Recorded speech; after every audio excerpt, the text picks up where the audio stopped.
जी, अस्सलाम वालेकुम। हम डिस्कस कर रहे हैं आपका सेल्स टैक्स। सेल्स टैक्स का हमारी ये थर्ड वीडियो है। इससे लास्ट वीडियो में हमने जो चीज़ें डिस्कस की थी, हम थोड़ा-सा उनको रिकॉल कर लेते हैं, ताकि हम फिर उसके जहाँ पर हमने लास्ट वीडियो को एंड किया था, आज की हम अपनी डिस्कशन वहीं से आगे कंटिन्यू कर सकें। हमने लास्ट वीडियो में डिस्कस किया था कि हमारा सेल्स टैक्स क्या होता है। हर जो कंपनी होती है, बिज़नेस होता है, वो एक स्पेसिफिक टैक्स पीरियड का क्या करती है, सेल्स टैक्स सबमिट करवाती है। और सेल्स टैक्स पीरियड हमारा क्या होता है, 1 मंथ का होता है। लास्ट वीडियो में हमने टैक्स पीरियड की डेफिनेशन को डिस्कस किया था, रजिस्टर्ड पर्सन को डिस्कस किया था, टैक्सेबल एक्टिविटी को डिस्कस किया था। एंड देन हमने क्या डिस्कस किया था, टैक्सेबल सप्लाई डिस्कस की थी। टैक्सेबल सप्लाई से फर्दर आगे हमने डिस्कस किया था कि आपकी टैक्सेबल गुड्स क्या होती हैं, एग्जेम्प्ट गुड्स क्या होती हैं, एंड उसके अलावा आपकी नॉर्मल टैक्सेबल गुड्स क्या होती हैं, एंड आपकी ज़ीरो रेटेड टैक्सेबल गुड्स कौन-कौन सी होती हैं। आज की इस वीडियो में हमने डिस्कस करनी है सप्लाई। हमने ये कल लास्ट वीडियो में ये भी डिस्कस किया था कि जब हम सप्लाई करते हैं, हमें सेल्स टैक्स चार्ज करने के लिए, सेल्स टैक्स कैलकुलेट करने के लिए, हमें वैल्यू ऑफ सप्लाई रिक्वायर्ड होती है कि जो हम सप्लाई कर रहे हैं उसकी वैल्यू क्या है, जिस वैल्यू पे हमने क्या करना है, सेल्स टैक्स चार्ज करना है, कैलकुलेट करना है। फिर हमें वैल्यू ऑफ सप्लाई के बाद हमें रिक्वायर्ड होता है सेल्स टैक्स रेट, कि हमने उस वैल्यू को, उस वैल्यू ऑफ सप्लाई को, सेल्स की वैल्यू को हमने किस रेट से मल्टीप्लाई करना है। रेट तो हमें लॉ बताता है, गवर्नमेंट बताती है हर साल जो एक्ट पास होता है जब बजट आता है तो। लेकिन वैल्यू ऑफ सप्लाई हमने बिज़नेस ने खुद डिटरमाइन करनी होती है। तो जो हमारा टैक्स में सबसे बड़ा इश्यू होता है, सबसे बड़ा मसला होता है, वो वैल्यू ऑफ सप्लाई कैलकुलेट करना होता है। जब क्वेश्चन के अंदर जो आपको जो इश्यूज़ बताता है, जो आपको एडजस्टमेंट देता है एग्ज़ामिनर, उसमें आपको वैल्यू ऑफ सप्लाई क्या करनी होती है, डिटरमाइन करनी होती है। क्योंकि बाकी जब आप वैल्यू ऑफ सप्लाई निकाल लेंगे, तो आप उसको सिमिलरली क्या कर देंगे, सेल्स टैक्स के रेट से मल्टीप्लाई कर देंगे, तो फिर आपके पास क्या आ जाएगा, आउटपुट टैक्स आ जाएगा। तो आउटपुट टैक्स डिटरमिन करने के लिए वैल्यू ऑफ सप्लाई क्या है, एक इम्पोर्टेंट कंपोनेंट है जो आपने क्या करना है, डिटरमिन करना है। तो इस वीडियो के अंदर हम वैल्यू ऑफ सप्लाई भी कैलकुलेट करना सीखेंगे कि value of supply different circumstances में आपकी जो सप्लाई की वैल्यू होती है वो डिफरेंट होती है, जो क्या होती है, सिचुएशन टू सिचुएशन क्या कर रही होती है, वेरी कर रही होती है। और जो थर्ड इंपॉर्टेंट फैक्टर है जो आप आउटपुट कैलकुलेट करते हो, आप जो कैलकुलेट करते हो, वो होता है टाइम ऑफ सप्लाई, कि आप जो सप्लाई कर रहे हो वो किस टाइम पे कर रहे हो। क्या आपकी जो सप्लाई है, क्या वो इस सेल्स टैक्स पीरियड में फॉल करती है कि नहीं करती? क्या आपने उस सप्लाई को इस टैक्स पीरियड में इंक्लूड करना है या नेक्स्ट टैक्स पीरियड में इंक्लूड करना है? या ये सप्लाई प्रीवियस टैक्स पीरियड से रिलेट करती है? तो इस वीडियो के अंदर हमने सप्लाई को डिस्कस करना है। तो सप्लाई के बाद हम क्या डिस्कस करेंगे? वैल्यू ऑफ सप्लाई डिस्कस करेंगे। तो अपनी डिस्कशन स्टार्ट करते हैं कि सप्लाई किसको कहता है लॉ? लॉ कहता है सप्लाई मीन्स ए सेल। अगर हम सादा अल्फाज में बात करें कि जो बिज़नेस सेल कर रहा होता है, उस सेल को लॉ क्या कहता है? सप्लाई कहता है। सेल के अलावा आपकी जो गुड्स होती हैं, जो इन्वेंटरी होती है, वो आपकी कुछ अदर फॉर्म में भी, other transfer of the right, कि आप वो सेल तो नहीं कर रहे होते हो, लेकिन किसी तरह से जो उसका जो राइट है, जो ओनरशिप है, वो गुड्स की क्या हो जाती है, जो आपकी जो इन्वेंटरी की है, वो क्या हो जाती है? ट्रांसफर हो जाती है। जैसे कि जो गुड्स ओनर भी ड्रॉ कर लेता है, ड्राइंग, वो सेल नहीं है, लेकिन बिज़नेस की तरफ से सप्लाई हो गई है। ओनरशिप क्या हो गई है, जो राइट है वो क्या हो गई है, ट्रांसफर हो गई है। तो लॉ कहता है, बेशक सेल्स टैक्स लॉ कहता है कि अगर आपका ओनर भी विथड्रॉ कर रहा है गुड्स, तो आपने क्या करना है, उसके ऊपर सेल्स टैक्स चार्ज करना है।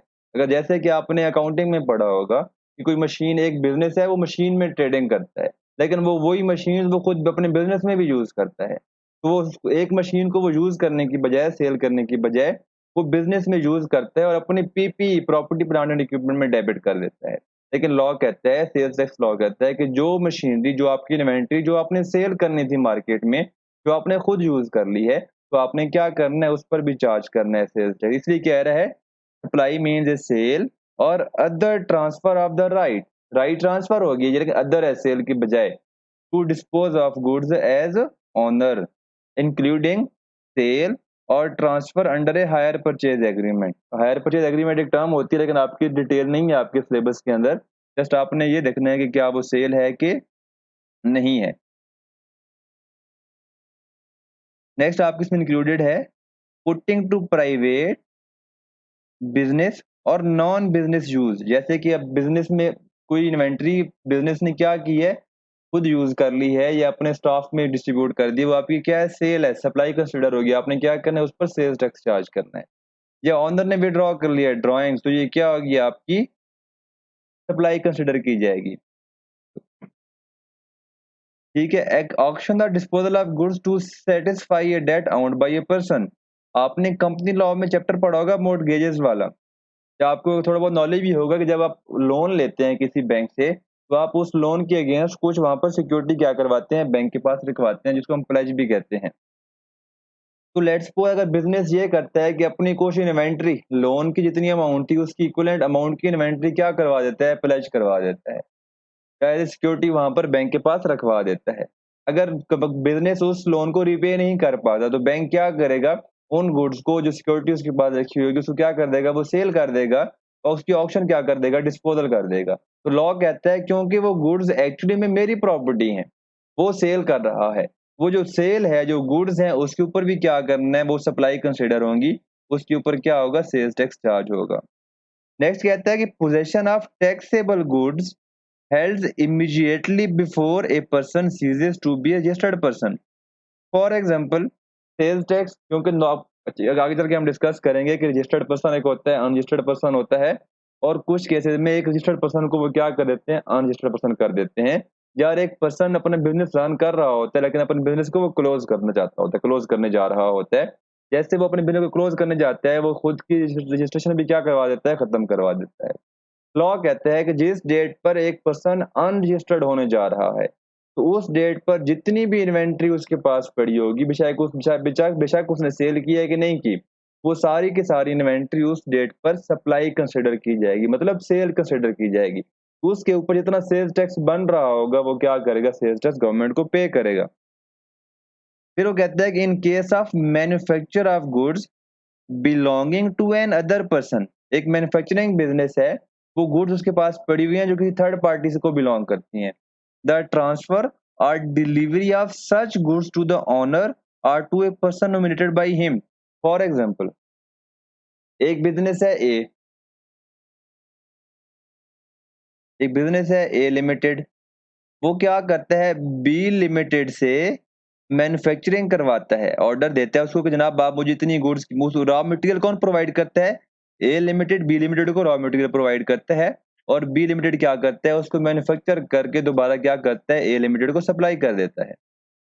अब यहाँ पर लॉ कहता है कि जो बी लिमिटेड के पास ए लिमिटेड की गुड्स पड़ी हुई हैं, वो जब उसको सप्लाई करेगा, ए लिमिटेड को भिजवाएगा, ये ए लिमिटेड के किसी नॉमिनेटेड पर्सन को भिजवाएगा, लेट्स सपोज ए कहता है किसी को भेज देना, तो उसको हम क्या करेंगे, सप्लाई कंसिडर करेंगे। उसके अलावा लॉ कहता है कि इसके अलावा भी अगर फेडरल गवर्नमेंट चाहे, तो किसी एसआरओ स्पेशल ऑर्डर के थ्रू किसी और चीज को भी सप्लाई की डेफिनेशन में कंसिडर इंक्लूड कर सकती है। तो हमने यहाँ पर क्या किया, सप्लाई को भी डिस्कस कर लिया कि सप्लाई नॉर्मली हम कह सकते हैं कि सेल है, लेकिन यहाँ पर नॉर्मल सेल के अलावा उन्होंने कुछ और एडिशनल पॉइंट्स इसमें इंक्लूड किए थे, जो आपने याद करने हैं, अंडरस्टैंड करने हैं, क्योंकि जब हम न्यूमेरिकल सॉल्व कर रहे होंगे तो वहां पर ये आपको डिफरेंट पॉइंट्स के थ्रू बता रहा होगा, इन्फॉर्मेशन दे रहा होगा कि ये गुड्स पार्टी किसी और पार्टी की हैं जो बिजनेस के पास पड़ी हुई हैं, उसको ये सप्लाई कर रहा है, तो आपने क्या करना है, उसको अपनी सप्लाई में, आउटपुट में, सेल्स में इंक्लूड करना है। अब हम डिस्कस करते हैं कि value of supply. Value of supply में हम पहला पॉइंट जो डिस्कस करेंगे वो कहता है, if consideration is received in money, अगर आपको कैश में पैसे मिल रहे हैं, तो उस केस में आपकी सप्लाई की वैल्यू क्या होगी, क्योंकि हमें सप्लाई की वैल्यू क्यों चाहिए, सेल्स टैक्स क्या होता है, आपकी एक सेल की वैल्यू होती है, उसको आप मल्टीप्लाई करते हो सेल्स टैक्स रेट से, आपके पास क्या आ जाता है, सेल्स टैक्स की वैल्यू आ जाती है। ठीक है, वैल्यू किस चीज की होती है, सप्लाई की वैल्यू, आपने सप्लाई की वैल्यू डिटरमिन करनी है। अब पहला हम डिस्कस करते हैं कि पहले में वो क्या कहता है, अगर आपको कंसिडरेशन में रिसीव हो रही है मनी में, अगर आप कैश सेल कर रहे हैं, उस केस में लॉ कहता है कि value of supply will be consideration received in money including all provisional and federal duties but excluding sales tax. जी, मैंने आपको बताया था कि जो आपकी जो इम्पोर्ट्स होती हैं, अब सप्लाई आपके पास डिफरेंट टाइप्स की हो सकती है। आप लोकल सेल्स भी कर सकते हैं, अपने कंट्री में, पाकिस्तान में बना के सेल कर सकते हैं, जो कि आप रजिस्टर्ड पर्सन को भी सेल कर रहे होंगे, अनरजिस्टर्ड पर्सन को भी सेल कर रहे होंगे। रजिस्टर्ड पर्सन कौन से होते हैं? जिन्होंने अपने आप को गवर्नमेंट के पास एज ए सेल्स टैक्स में रजिस्टर करवाया होता है। और अनरजिस्टर्ड कौन होते हैं? जिन्होंने अपने आप को रजिस्टर नहीं करवाया होता। आप जो इंपोर्ट करते हैं बाहर से, वो इंपोर्ट आपकी क्या कंसिडर की जाती है? सप्लाई कंसिडर की जाती है। लॉ कहता है, गवर्नमेंट कहता है कि जो बिजनेस इंपोर्ट कर रहा है, जाहिर सी बात है उस पर कुछ काम करके उसने आगे सेल ही करनी है, तो उससे बाद में सेल्स टैक्स लेने के बजाय वो इंपोर्ट्स पर ही क्या कर लेते हैं? सेल्स टैक्स रिसीव कर लेते हैं। उसके अलावा जो एक्सपोर्ट्स होती हैं, एक्सपोर्ट भी आपकी क्या होती है? सप्लाई होती है, सेल्स होती हैं, वो आपकी सप्लाई की एक नेचर है। यहाँ पर जो इंपोर्ट्स हैं, जब आप इंपोर्ट करते हैं, उस केस में इंपोर्ट के ऊपर आपकी क्या होती हैं? डिफरेंट कस्टम ड्यूटीज होती हैं, फेडरल ड्यूटीज होती हैं। अब हम देखते हैं कि आपने कुछ इंपोर्ट्स की थी, फॉर एग्जांपल एक बिजनेस है, उनने इंपोर्ट की, जो इंपोर्ट एक्चुअल वैल्यू थी, इंपोर्ट वैल्यू थी, वो आपकी थी 10 लाख रुपए। लेकिन जो आपके ऊपर वहां पर ड्यूटीज लगी, इंपोर्ट ड्यूटीज, उसके अंदर आपकी कस्टम ड्यूटीज भी हैं, एक्साइज ड्यूटीज भी हैं, वो आपकी लगती हैं 50,000 रुपए। तो लॉ कहता है कि इस केस में आपकी जो वैल्यू ऑफ सप्लाई होगी, क्योंकि इंपोर्ट आपकी क्या है, लॉ कहता है कि आपकी इंपोर्ट आपकी सप्लाई कंसिडर करता है वो। तो यहाँ पर लॉ कहता है कि आपकी जो इस केस में जो वैल्यू ऑफ सप्लाई होगी वो क्या होगी? एक्चुअल वैल्यू जो आपकी इनवॉइस वैल्यू है, 10 लाख रुपए, 1 मिलियन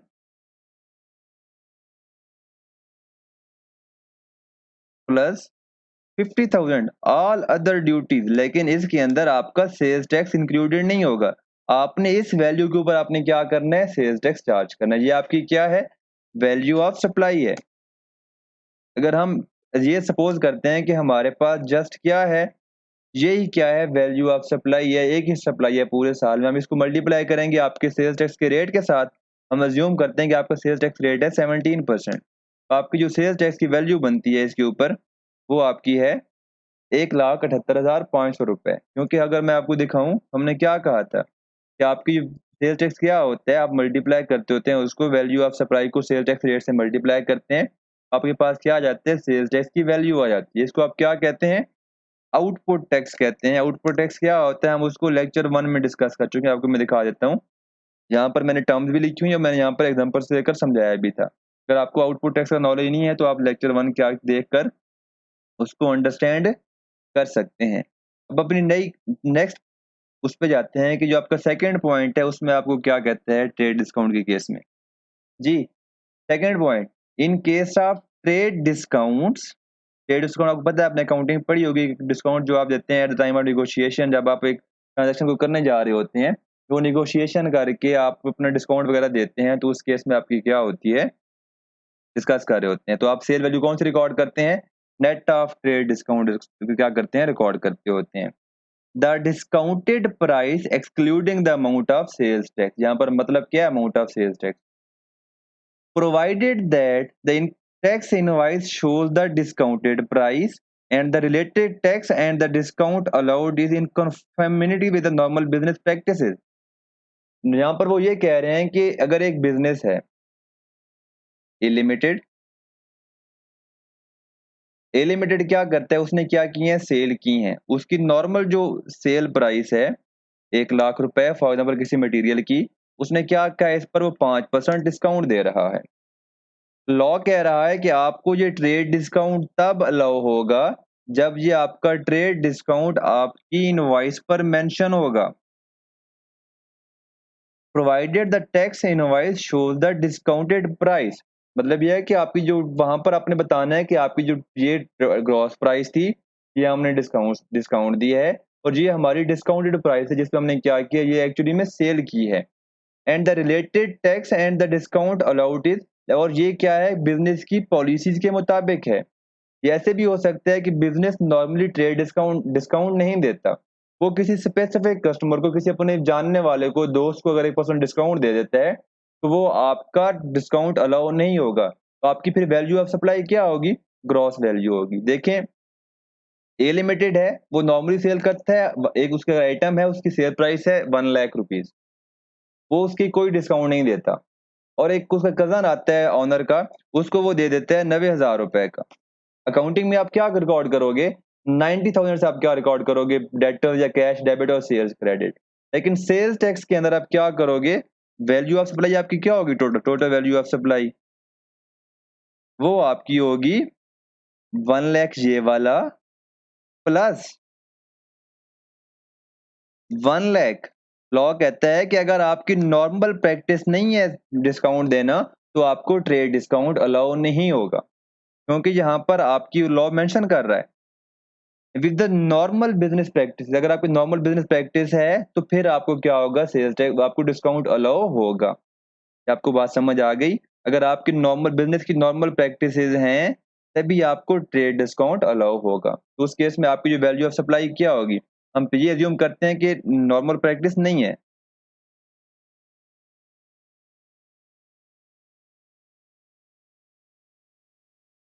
ठीक है, अब दूसरे में लेते हैं कि नॉर्मल प्रैक्टिस है।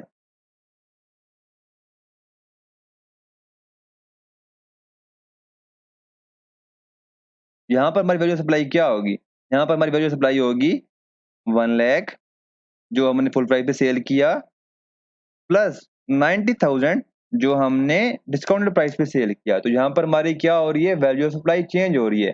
पहली वाली हमने कहा कि हम डिस्काउंट देना बिजनेस की नॉर्मल प्रैक्टिस नहीं है। अगर बिजनेस की डिस्काउंट देना नॉर्मल प्रैक्टिस है भी सही, लेकिन जो डिस्काउंट उसने दिया है वो सारा कुछ उसने टैक्स इनवाइस में मेंशन नहीं किया, तो उस केस में भी उसको डिस्काउंट अलाउ नहीं होगा। वो फुल प्राइस पे क्या करेगा, अपने वैल्यू को टैक्स करवाएगा। आई थिंक क्लियर हो गया होगा। अगर कोई मसला हो तो आप क्वेश्चन में डिस्कस या कमेंट्स में आप क्वेश्चन डिस्कस कर सकते हैं। नेक्स्ट हमारे पास थर्ड पॉइंट आता है, वो आता है कंसिडरेशन इन काइंड और पार्टली इन काइंड। पहला पॉइंट डिस्कस करते हैं इसमें।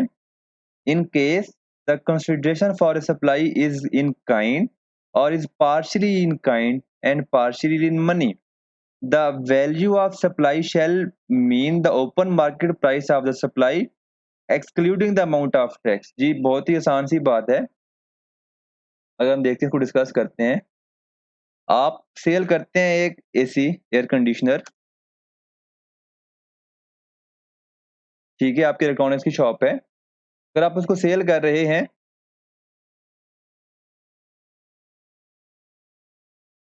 आप अगर एयर कंडीशनर सेल कर रहे हैं, उसकी अगर नॉर्मल जो प्राइस है, आप जिस बंदे को सेल कर रहे हैं वो कहता है कि जनाब आपको मैं 50,000 रुपए क्या दूंगा, कैश दूंगा, और जो रिमेनिंग अमाउंट होगी उसके लिए वो आपको क्या देता है, कुछ गुड्स दे देता है। कुछ भी गुड्स हो सकती हैं, ठीक है जी, कुछ भी गुड्स क्या हो सकती हैं यहाँ पर, हो सकती हैं जब अगर आप एयर कंडीशनर सेल कर रहे हो।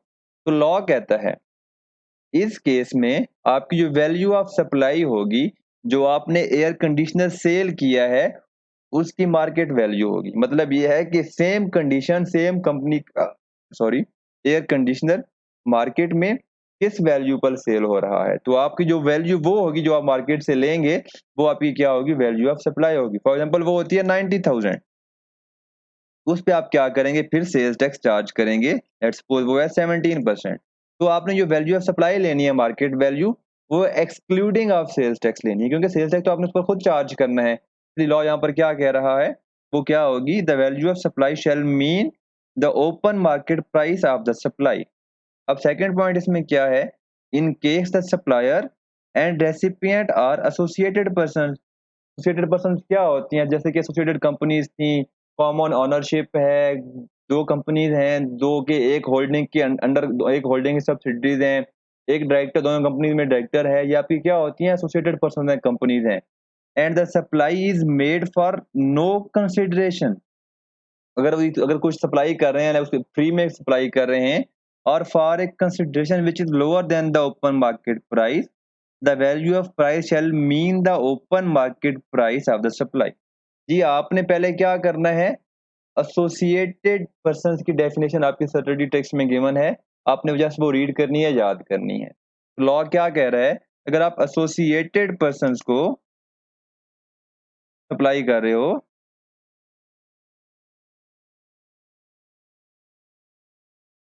एसोसिएटेड पर्सन अगर आप कर रहे हो, उस केस में बेशक जो भी चीज़ है आप फ्री में कर रहे हो या लोअर ऑफ मार्केट प्राइस पे लेकर जा रहे हो, तो आपने क्या करना, जो वैल्यू ऑफ सप्लाई होगी, value of supply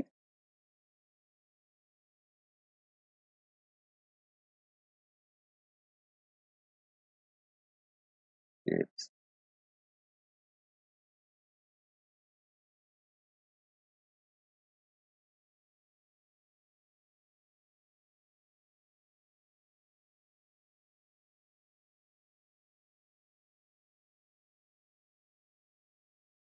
value supply क्या होगी? Value supply shall be open market price of that product. जो आप प्रोडक्ट सेल कर रहे हो, उस प्रोडक्ट की जो ओपन मार्केट प्राइस होगी, वो आपकी क्या होगी? वैल्यू ऑफ सप्लाई होगी। सिमिलरली यहाँ पर जो आपने एयर कंडीशनर के केस में क्या ली थी, 90,000 उसकी जो मार्केट प्राइस थी, यहाँ पर भी जो उसकी मार्केट प्राइस होगी, आप क्या लेंगे? वो लेंगे।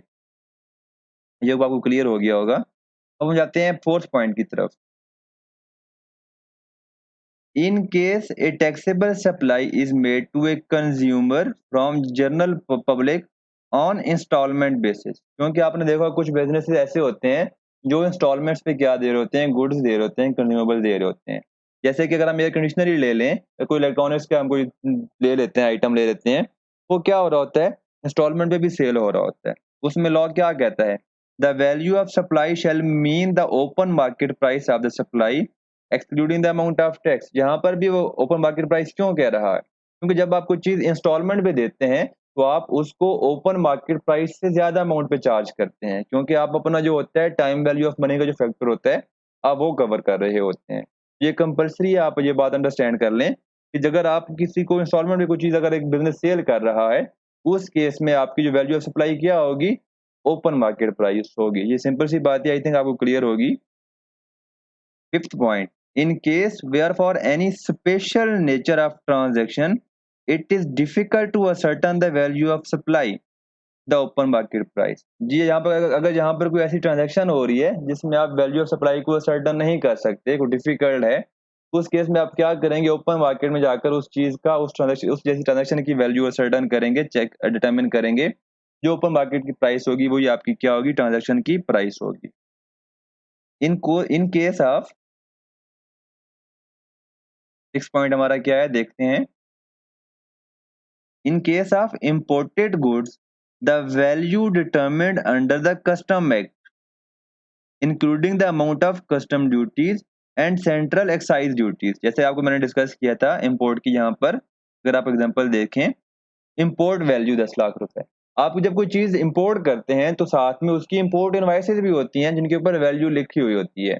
लेकिन आपकी जो वहां पर डिपार्टमेंट है, वहां पर जो आपके कस्टम एक्ट के अंदर भी कुछ उनके पास रूल रेगुलेशन हैं जिसके थ्रू कस्टम वाले खुद उसकी वैल्यू क्या करते हैं? डिटरमिन करते हैं।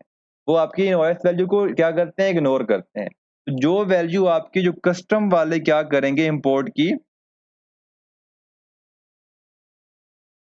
Value of imports determined bye customs act plus all import duties. तो अगर हम देखें कि आपकी जो इंपोर्ट की जो वैल्यू ऑफ सप्लाई है, इंपोर्ट की जो वैल्यू क्या होगी? Value of imports determined bye customs act plus all import duties. ये आपकी क्या होगी? वैल्यू ऑफ सप्लाई होगी। इसको आप क्या करोगे? सेल्स टैक्स के रेट से मल्टीप्लाई करके अपना आउटपुट टैक्स क्या करोगे? कैलकुलेट करोगे। 7 in the value if the value of supply has not been correctly declared in the invoice। ठीक है जी। The value determined by the valuation committee comprising representatives of trade and ठीक है जी। अब आपने ये सुना होगा, अभी देखा नहीं होगा, जैसे आपने सुना होगा बिजनेसेस क्या करते हैं, उनकी अगर एक सेल एक्चुअल में वो 10 लाख रुपए की कर रहे होते हैं, क्योंकि अगर आप देखें सेल्स टैक्स कौन पे कर रहा होता है? जो बंदा एक चीज परचेज कर रहा होता है। अगर परचेजर बिजनेसमैन को कहता है जनाब मैं आपसे ये चीज परचेज कर रहा हूँ, ठीक है, आपको मैं अंडर द टेबल पूरी अमाउंट दूंगा, अगर 10 लाख की चीज है आपको मैं 10 लाख रुपए दूंगा। लेकिन आप जो सेल्स टैक्स की इनवॉइस इशू करेंगे, जो इनवॉइस इशू करेंगे, उस पर जी आप अमाउंट क्या करेंगे? 5 लाख इशू करेंगे। 5 लाख की क्या लिखेंगे? सेल शो करेंगे।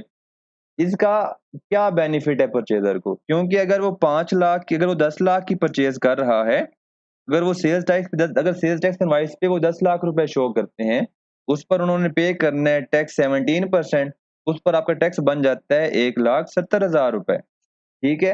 अगर वो कह रहा है कि आपको मैं अंडर द टेबल 10 लाख पूरा दूंगा, लेकिन आप उसको जो सेल एंड टैक्स इनवॉइस पे जो आप वैल्यू शो करोगे, वो आप शो करोगे 5 लाख रुपए। अगर वो 5 लाख रुपए शो होती है टैक्स इनवॉइस पर वैल्यू, उस पर टैक्स कितना चार्ज होगा?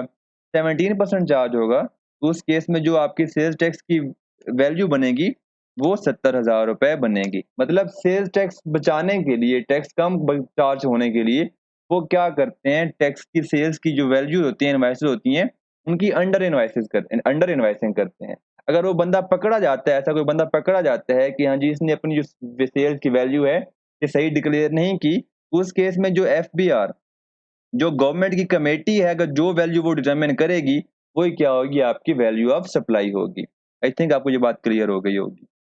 अब नेक्स्ट पॉइंट हमारा आता है, in case of taxable supply with reference to retail tax. ठीक है जी, the value of supply will be price of taxable goods less retail tax और such other price notified by the commission.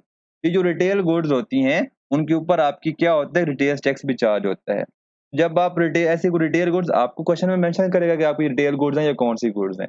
तो retail goods अगर आप कहते हैं कि रिटेल गुड्स हैं, आप उसमें से क्या करेंगे, रिटेल टोटल प्राइस में से क्या लेस करेंगे, रिटेल टैक्स लेस करेंगे, तो आपकी क्या होगी, वैल्यू ऑफ सप्लाई होगी। तो आपने क्या करना है, ये अंडरस्टैंड करना है कि उसके ऊपर क्या मेंशन है। अब नेक्स्ट हम देखते हैं, इन case of supply of electricity bye an independent power producer, जो आपके जैसे कि के इलेक्ट्रिक है, value of supply will B amount received on amount of energy purchase price only. जो आपकी एनर्जी परचेज प्राइस होगी, उस वो आपकी क्या होगी, वैल्यू ऑफ सप्लाई होगी, लेकिन उसके अंदर आपकी ये चीजें एक्सक्लूडिंग होंगी। Amount received on account of capacity purchase price, ये टर्म्स आपकी वहां क्वेश्चन में आपको बताएगा। उस केस में आपने क्या करना है, जो आपने वैल्यू ऑफ सप्लाई कैलकुलेट करनी है, ये चीजें लेस करके आपने क्या करना है, वो अमाउंट कैलकुलेट करनी है। ये थी आपकी वैल्यू ऑफ सप्लाई। चलो हम आपके पास पेपर को डिटेल में डिस्कस करेंगे, उससे आप क्या हो जाएंगे, आपके जो कॉन्सेप्ट्स हैं, आपकी जो हमने सारी चीज़ें यहाँ पर डिस्कस की हैं, वो आपकी वहाँ पर क्या हो जाएँगी, प्रैक्टिस भी हो रही होंगी। अगर आपको कोई मसला है, कोई क्वेश्चन है, तो आप क्या कर सकते हैं, वो आस्क कर सकते हैं। तो आपको जो इश्यू होगा हम उसको क्या करेंगे, रिज़ॉल्व करेंगे।